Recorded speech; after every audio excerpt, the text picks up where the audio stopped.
si le Christ n'est pas ressuscité, alors notre foi est vaine, zéro. C'est ce que dit saint Paul aux Corinthiens.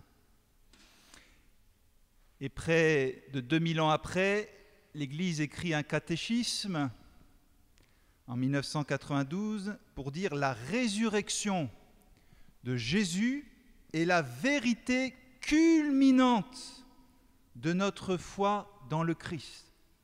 Culminante, c'est la plus haute. Et si on n'en est pas convaincu, quand on lit l'Évangile selon saint Jean, au chapitre 11e, Jésus dit lui-même « Je suis la résurrection ». Il s'identifie à la résurrection. Tout ça, pour commencer, pour vraiment réaliser qu'on va parler de quelque chose d'essentiel, dont on parle, on peut dire, presque jamais, déjà dans nos conversations courantes, même entre chrétiens, on ne s'étale pas là-dessus, et puis plus encore à travers les moyens de communication actuels, tous les réseaux sociaux, c'est assez rare d'aborder cette question. Alors, regardons là où on en parle, à savoir dans la Sainte Bible, que nous avons tous à la maison, bien évidemment, et qui commence déjà à être usée à force de l'utiliser. Alors, le verbe ressusciter, donc quand on s'intéresse à l'hébreu et au grec, tout simplement, ça veut dire se mettre debout. C'est-à-dire, c'est ce que vous allez faire tout à l'heure. Vous allez vous mettre debout pour retourner chez vous.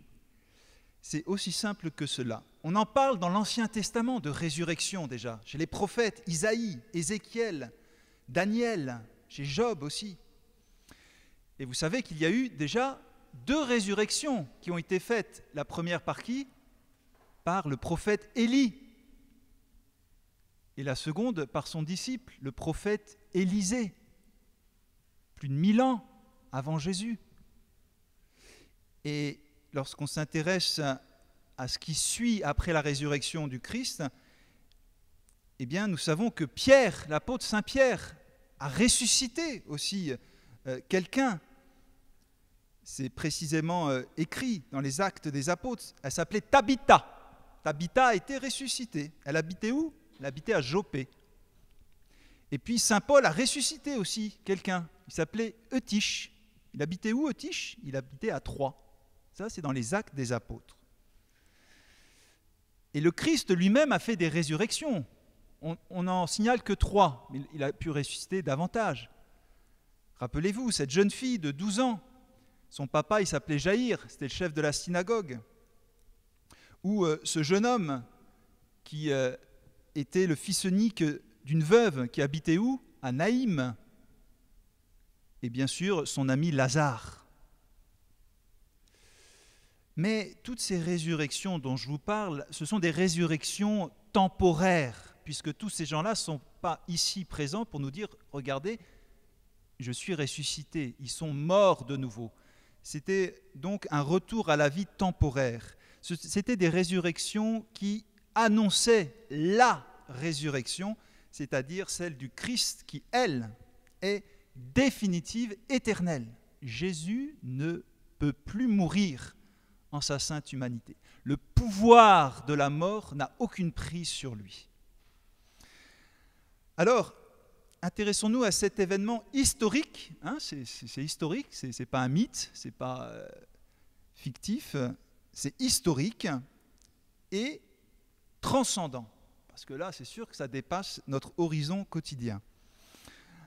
Alors, j'ai feuilleté les saints évangiles pour essayer de rassembler un peu l'essentiel, vous faire brièvement un résumé, c'est bon de l'avoir en tête, parce que quand on discute de ça avec les gens, quand on fait de l'évangélisation, à commencer en famille, autour d'un repas, par exemple, avec ses enfants ou ses petits-enfants, ou avec ses parents, parce que des fois, c'est bien que les jeunes convertissent leurs parents qui ont décroché, eh bien, il faut avoir de la matière. Déjà, il faut se situer au niveau de la narration, du récit, rapporter ce qu'ont vu les apôtres. Alors d'abord, où est-ce que ça s'est passé ? Nous savons que ça s'est passé proche du Golgotha, où Jésus est mort, et tout s'est passé dans un tombeau qui était au milieu d'un jardin, gazon, et ce tombeau ou sépulcre, c'est un synonyme, il avait été taillé par un riche, le notable Joseph d'Arimathie. Donc il était neuf. Aucun mort n'avait été déposé. Donc c'était un tombeau pur, très important. Comme le sein de Marie a été pur pour recevoir Jésus en sa conception. Jésus a été oint de myrrhe et d'aloès à la va-vite par Nicodème et Joseph, qui avaient ramené 100 livres, et puis enveloppé dans un linceul, probablement le linceul de Turin. Donc vous pouvez aller à Turin, vous voyez dans quel linceul Jésus a été probablement mis, et puis un suaire pour recouvrir son visage. Donc ça, le décor est planté. C'est là que ça s'est passé. C'est dans ce tombeau. Alors, il faut savoir, les tombeaux, il y avait un premier vestibule, un peu comme ici quand on rentre dans l'église, il y a un petit vestibule, et après on arrivait dans la tombe proprement dite, où les corps étaient mis à même le sol. On n'enterrait pas, dans la tradition juive. Tout s'est passé de nuit. Les choses les plus importantes se passent de nuit. L'incarnation, Jésus a été enfanté dans la nuit de Noël. Et Jésus est ressuscité en pleine nuit. Personne ne l'a vu. Ça commence mal pour témoigner de la résurrection. Personne n'a vu ce qui s'est passé en pleine nuit, dans la nuit du samedi au dimanche. Il faut être bien conscient que la pierre est restée roulée. Des fois, il y a des représentations fausses de la résurrection, d'ailleurs comme celle que vous avez vue tout à l'heure par le vitrail. Non, les gardes n'ont rien vu du tout. Tout s'est passé, on peut dire, incognito. Il a ressuscité à l'intérieur du tombeau, il s'est mis debout, il a traversé la pierre, comme il a traversé les portes du cénacle pour apparaître aux apôtres, et il est sorti, ni vu ni connu. C'est après coup. Et ça, c'est rapporté dans l'Évangile selon saint Matthieu. C'est seulement là où on trouve ça. Il y eut un grand tremblement de terre. Donc là, ça ne passe pas inaperçu. L'ange du Seigneur descendit du ciel, vint rouler la pierre. Voilà. Et s'assit dessus. Il n'y avait plus personne à l'intérieur. Il avait l'aspect de l'éclair, cet ange, son vêtement était blanc comme la neige. Les gardes, alors à ce moment-là, panique, dans la crainte qu'ils éprouvèrent, furent bouleversés et devinrent comme morts. Voilà, le tombeau est ouvert, tout est prêt pour le premier épisode qui va être une série d'épisodes d'apparition. Jésus ressuscité va apparaître pendant 40 jours. Qui est la première personne qui a vu Jésus ? Eh bien, c'est la très sainte Vierge Marie. Ce n'est pas écrit dans le Saint Évangile. Il faut savoir que tout n'est pas écrit dans l'Évangile. Mais ceci est bien présent dans la tradition chrétienne. Alors d'abord, on peut avoir la puce à l'oreille, c'est que pendant la Passion, toujours la Vierge Marie était accompagnée des saintes femmes. Et là, le matin, de bon bonheur, la Vierge Marie ne serait pas venue avec les saintes femmes pour aller oindre son fils. Ça ne tient pas debout. Eh bien, le saint pape Jean-Paul II répond à cette question dans sa catéchèse du 21 1997. Il dit pourquoi ?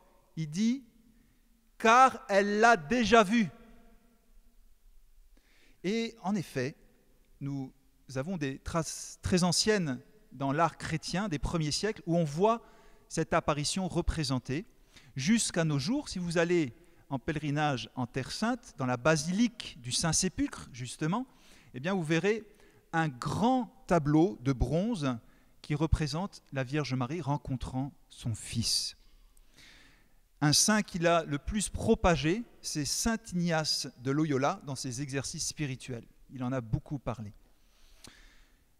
Et puis ceci a été confirmé par les mystiques dignes de foi, comme la vénérable Maria d'Agreda ou la bienheureuse Catherine Emmerich, et aussi par Maria Valtorta. Après cette première apparition, il y a eu donc les apparitions aux femmes. Alors quelles étaient ces femmes ? C'est bien de les connaître. Marie-Madeleine, Marie, mère de Jacques, l'apôtre, Salomé, probablement la mère de Jacques et Jean, Jeanne et d'autres femmes. Voilà, on n'en sait pas plus. Donc on sait qu'elles vont de bon matin pour oindre le corps, et c'est là qu'elles voient un ange ou 2 anges. Et il y a cette annonce de la résurrection. Jésus de Nazareth, le crucifié, n'est pas ici. Vous êtes trompés d'endroit. Souvent, on se trompe d'endroit. On cherche Jésus là où il n'est pas. Il n'est certainement pas chez les morts, parce qu'il est le vivant. On sait qu'il est apparu à Sainte Marie-Madeleine. On sait qu'il est apparu aussi à Saint-Pierre. C'est Saint Paul qui le dit très clairement. Et il est apparu toujours ce dimanche, cette fois-ci en fin d'après-midi, aux 2 pèlerins d'Emmaüs, Cléophas et probablement Saint Luc. Et puis le dimanche soir, il apparaît donc aux 10 apôtres. Judas s'est pendu et Thomas n'est pas là. Et il y a ces paroles du Christ ressuscité. Donc on a plusieurs paroles du Christ ressuscité. Je vous invite à aller dans le Saint-Évangile pour vraiment les méditer. Elles sont très belles. Toujours ça commence par « La paix soit avec vous ». Voilà, prince de la paix. Lui qui a tellement souffert la violence sur la croix, il ne donne pas un message de vengeance, il dit « La paix soit avec vous ». Il parle de l'Esprit Saint. Et puis surtout, il donne un pouvoir aux apôtres, le pouvoir de la sainte absolution, de pouvoir pardonner les péchés en son nom. C'est ce soir-là, comme ressuscité le dimanche soir, qui dit très clairement, eh bien, ce que vous délirez sera délié, et ce que vous lirez sera lié. Donc, soyons conscients aussi, il y a le sacerdoce qu'il prépare. Quelques soirs avant, le jeudi soir, il donne le pouvoir de transsubstantiation aux prêtres pour célébrer la messe, et une fois ressuscité, il donne le pouvoir de la sainte absolution pour pardonner les péchés. Il constitue le sacerdoce qui va continuer son œuvre de miséricorde. Le 8e jour, voilà, pendant une semaine, les apôtres ne l'ont pas vu. C'est le 8e jour, donc il apparaît à Thomas avec cette belle béatitude qui nous concerne tous. C'est le Christ ressuscité qui le dit. Heureux ceux qui croient sans avoir vu. Voilà. Nous avons cette chance de ne pas avoir vu Jésus. Nous avons cette joie. Merci Seigneur. Merci de ne pas m'apparaître pour fortifier ma foi. Alors ça se passe en Judée, au sud. Et puis après on va dans le nord, en Galilée. Il apparaît, donc nous savons, au bord du lac. C'est la pêche miraculeuse. Il pardonne à Pierre, il lui donne la primauté, d'où le pape. Et puis après, il apparaît sur une montagne.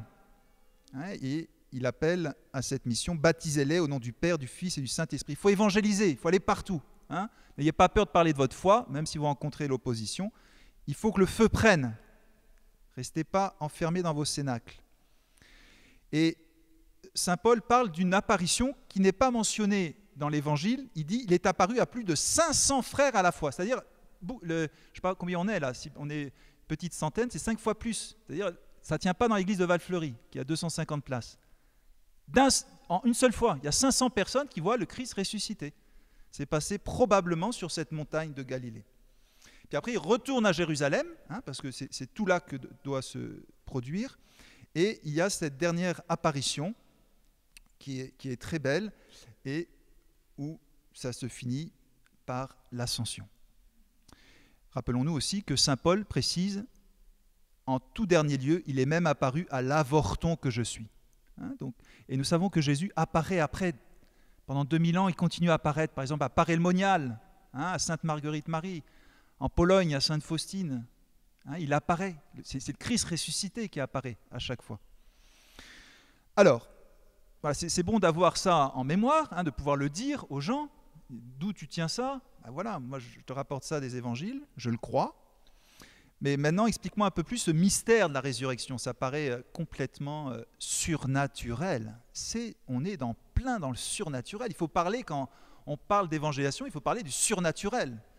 Et pas laisser les gens se gaver de curiosité dans l'ésotérisme. On a davantage à proposer.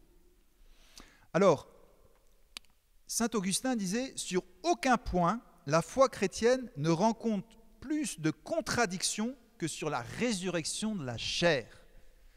Donc si vous voulez avoir un gros bide en évangélisation, vous parlez de résurrection. Parce que là, vous êtes sûr qu'au début, on va vous prendre pour un illuminé. Alors bien sûr, maintenant, il y a la variante, c'est la réincarnation. Bon, ça, c'est facile à démonter, ça ne tient pas debout, cette histoire. Mais il s'agit bien de résurrection. Et là, il y a de la matière. Alors, c'est sûr que quand vous allez commencer à parler de ça, beaucoup de gens intègrent le fait qu'après la mort, ça continue, mais d'une façon pas du tout charnelle. Hein, c'est-à-dire, c'est l'âme, donc c'est assez vague. Beaucoup de religions en parlent. Donc là, à la rigueur, ça peut être un terrain d'entente. Mais de dire qu'après, cette âme du défunt va retrouver un corps, là, ça bloque. Et c'est pourtant ce qui va se passer pour tout le monde, parce que Jésus n'est que le premier de cordée. Alors, nous avons, nous autres catholiques, dans notre credo, hein, qui a 12 articles, nous sommes donc au 5e article, qui dit « Jésus qui est descendu aux enfers et le 3e jour est ressuscité des morts ». Il faut tenir les deux. Il faut d'abord parler des enfers et après de la résurrection. Alors, là, il faut être assez clair, c'est que Jésus, qui est vraiment homme, donc il est vraiment Dieu, mais il est aussi vraiment homme, donc qui dit vraiment homme, il y a un corps et une âme. Quand il est sur la croix, il meurt, il expire. Et là, qu'est-ce qui se passe? Il y a son âme, comme tout défunt, qui quitte son corps. Alors, son âme, qu'est-ce qui se passe? On peut prendre l'image du martin pêcheur qui est sur sa branche. Là, la branche, c'est la branche de l'arbre. Et qu'est-ce qu'il fait le martin pêcheur? Dès qu'il voit un poisson, il plonge net. Ben, c'est pareil, l'âme du Christ, tout de suite, elle a plongé, hein, pour rester dans le monde des images, donc en terre, pas dans la mer, mais en terre, pour aller sauver les poissons, c'est-à-dire les âmes des justes qui sont dans les enfers. Ça, c'est l'âme du Christ qui a continué sa mission de sauveur, parce que ce n'était pas fini. Il fallait qu'il descende dans le séjour des morts, en son âme. Voilà. Mais son corps est resté sur la croix, et son corps est descendu de la croix, il a été mis au tombeau. Là, il faut être bien conscient d'une chose, c'est que la personne divine du Christ est aussi présente dans son âme, qui est descendue au séjour des morts, que dans son corps qui est au tombeau. De ce fait, le corps du Christ n'est pas un cadavre comme les autres. Son corps reste habité par la divinité, donc doit le plus grand respect. D'où c'est l'importance de l'oindre, de le parfumer. La personne divine de Jésus était présente dans le tombeau pendant plus de 33 heures à peu près. Trentaine d'heures. Mais la personne divine de Jésus est descendue aussi au séjour des morts. Alors parlons un peu du séjour des morts. Ça peut intéresser les gens parce que ça nous concerne tous, nous avons des défunts. Où sont-ils? Alors, il y a une différence entre le séjour des défunts avant la descente du Christ dans le séjour des morts et après. Là, je vais parler de tous les défunts qui sont morts, hein, donc je parle de millions, pour ne pas dire de milliards de personnes. Alors, parmi eux, parmi ces défunts-là, il y en a qui étaient en enfer, voilà, au singulier, c'est le lieu de la damnation, lieu des ténèbres, pour toujours. Mais il y a ceux qui étaient dans les enfers, au pluriel, distinction. Les enfers, ça signifie le séjour des justes, ceux qui ont été jugés dignes du paradis. Mais ils ne pouvaient pas encore y entrer parce que les portes étaient fermées. On n'avait pas la clé. La clé, c'est la croix.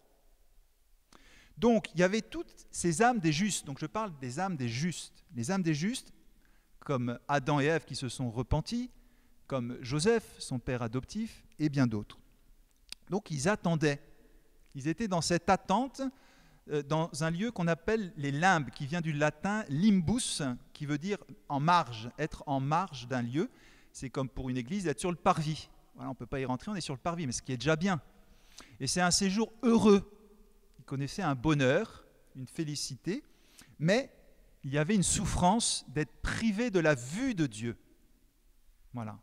Et c'est pour ça qu'ils attendaient profondément d'être éclairés par Dieu. Ils attendaient le bonheur éternel.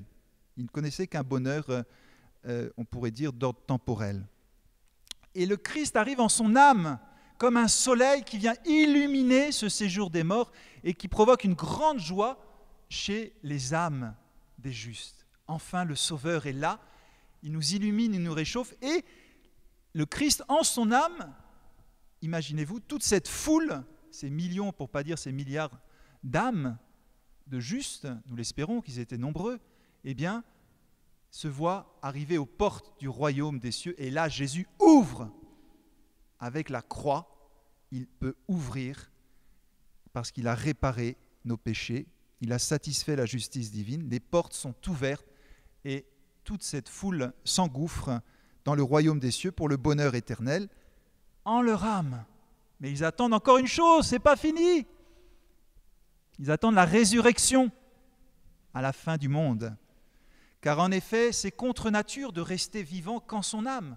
Dieu nous a créés corps et âme. On ne peut pas être pleinement heureux seulement en notre âme. On a besoin de retrouver notre corps, que notre âme réanime notre corps, mais un corps glorifié. Je vais en reparler tout à l'heure. Donc, soyons bien conscients dans notre credo de ce que nous disons quand nous disons que Jésus est descendu aux enfers. C'est très beau. Il faut aller jusqu'au bout de son œuvre de salut. Il sauve pas seulement les gens qui étaient sur terre. À l'époque, je ne sais même pas s'il y avait 1 milliard de personnes, il devait en avoir moins. Ce n'était pas seulement pour eux, c'était surtout pour tous les justes qui étaient dans les enfers et bien sûr tous ceux qui allaient venir après, c'est-à-dire vous et moi. Nous arrivons donc au deuxième volet. Il est ressuscité des morts. Voilà. Avoir la foi claire et nette, il est ressuscité des morts. Alors ça tombe très bien, je ne peux pas vous le démontrer. C'est de la foi. C'est de la foi, mais il y a ce qu'on appelle l'intelligence de la foi. C'est-à-dire on peut parler d'un mystère sans avoir la prétention de mettre la main dessus. Parce qu'aujourd'hui, nous sommes souvent gagnés par cet orgueil. Il faut tout maîtriser, il faut tenir les choses en main. Regarde, je maîtrise la situation, je maîtrise les affaires. Alors, dès qu'il y a un grain de sable, c'est la catastrophe, confère le virus. Donc, il est ressuscité des morts. Alors, soyons bien conscients que ceci concerne seulement son humanité. Saint Cyril de Jérusalem, père de l'Église, disait « Ce n'est pas le Très-Haut, mais seulement l'humanité du Très-Haut qui fut exaltée. » Donc il y a un très beau synonyme de ressusciter, c'est exalter, l'exaltation. C'est le terme primitif. Alors, posons-nous quelques questions. Tout d'abord, quel était l'état de l'humanité ressuscitée du Christ ? Alors, c'était un état qui était vraiment au-delà du temps et de l'espace. Il faut s'en rendre compte, il suffit de lire l'Évangile, on voit comment il se déplaçait. Il a tout à fait un autre rapport au temps et à l'espace. Il était rempli de la puissance du Saint-Esprit, glorifié, si bien que Saint Paul l'appelle l'homme céleste. C'est très beau, l'homme céleste.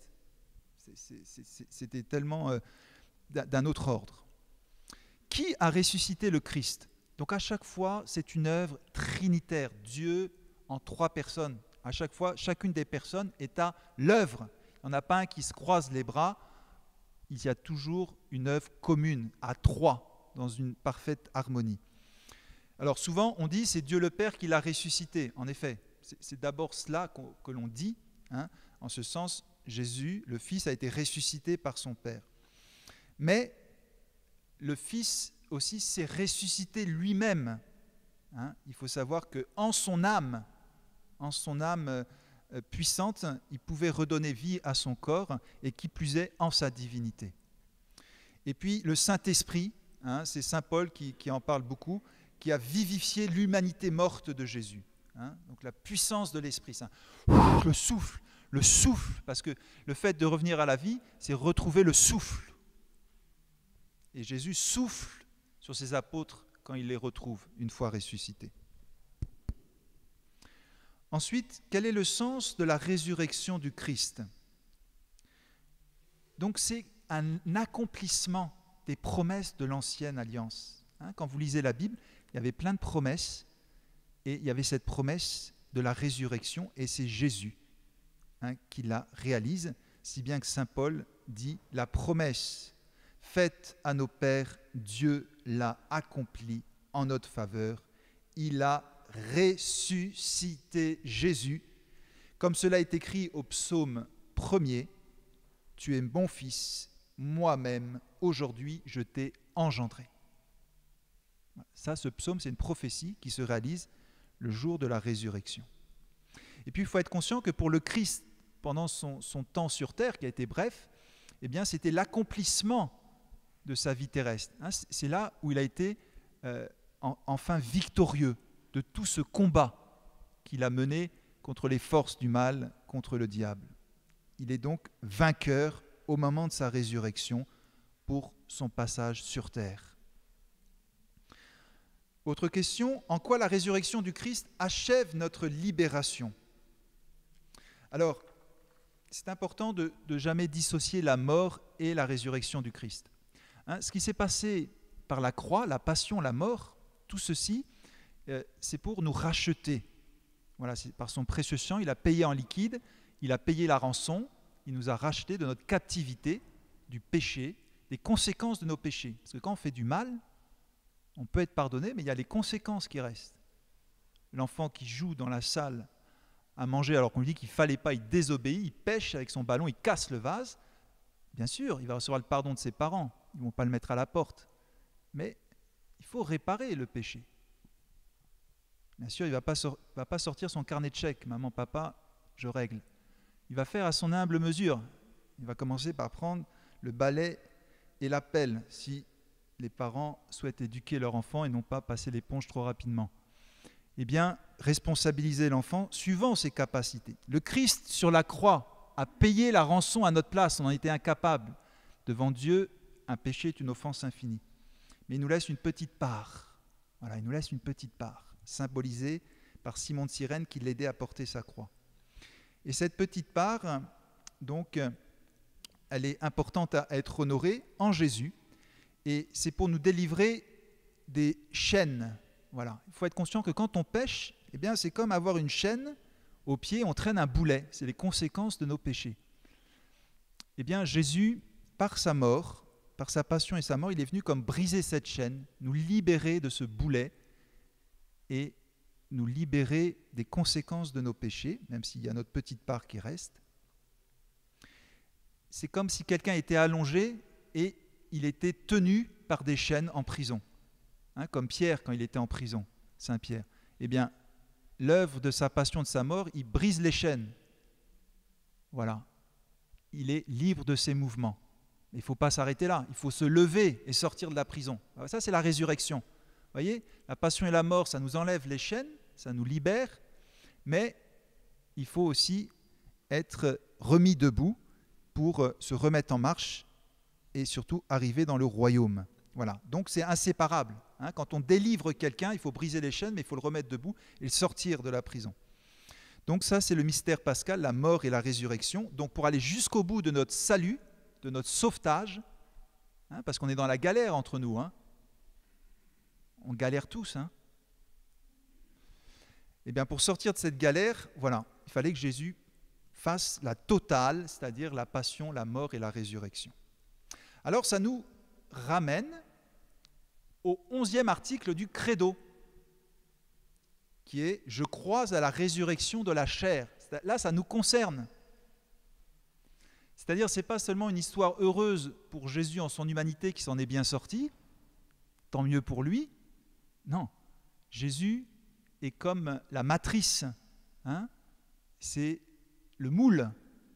Et nous, on va s'inscrire dans les pas du Christ, faire comme lui, être sauvé de la mort et ressuscité. Alors ça, c'est très important d'en être convaincu. Ça ne nous habite pas assez, parce que voilà, beaucoup croient que la résurrection, ça n'existe pas. Rappelez-vous ce qu'a dit Jésus aux Sadducéens en son époque. Les Sadducéens, c'était un parti juif qui ne croyait pas en la résurrection. Jésus leur dit « Vous ne connaissez ni les Écritures, ni la puissance de Dieu. Vous êtes dans l'erreur. » Voilà, bingo, vous êtes dans l'erreur. Tout faux, vous avez tout faux là-dessus. Donc, c'est très important de croire en la résurrection. Parce que tout le monde va ressusciter. C'est Jésus, tout ça, on trouve ça dans la Sainte Bible, dans le Saint Catéchisme. Saint Paul l'écrit aussi aux Thessaloniciens, « Ceux qui sont morts en Jésus-Christ ressusciteront les premiers. » Pour nous qui sommes vivants et qui serons demeurés en vie jusqu'à ce moment, nous serons enlevés avec eux sur les nuées pour aller au-devant de Jésus-Christ dans les airs. Je ne sais pas si vous m'avez suivi, c'est un peu mystérieux. Donc ce qui va se passer, c'est que pour ressusciter, il faut mourir. Bon, Mais Jésus il va arriver à la fin du monde, il y aura encore des vivants.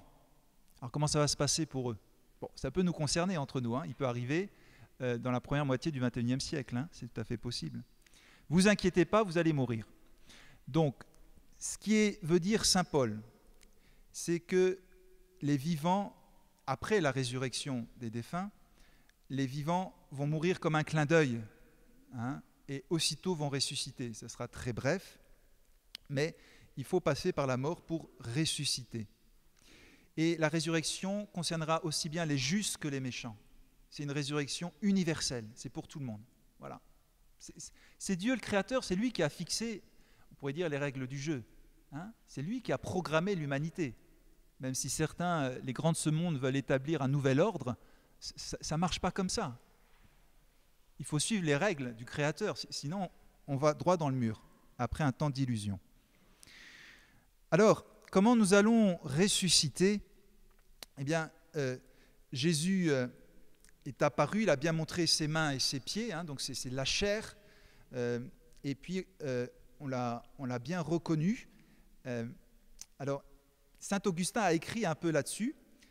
Il précise qu'on va bien ressusciter avec notre propre corps, hein, donc il ne faut pas rêver à être autrement. Vous serez comme vous êtes, mais en version améliorée.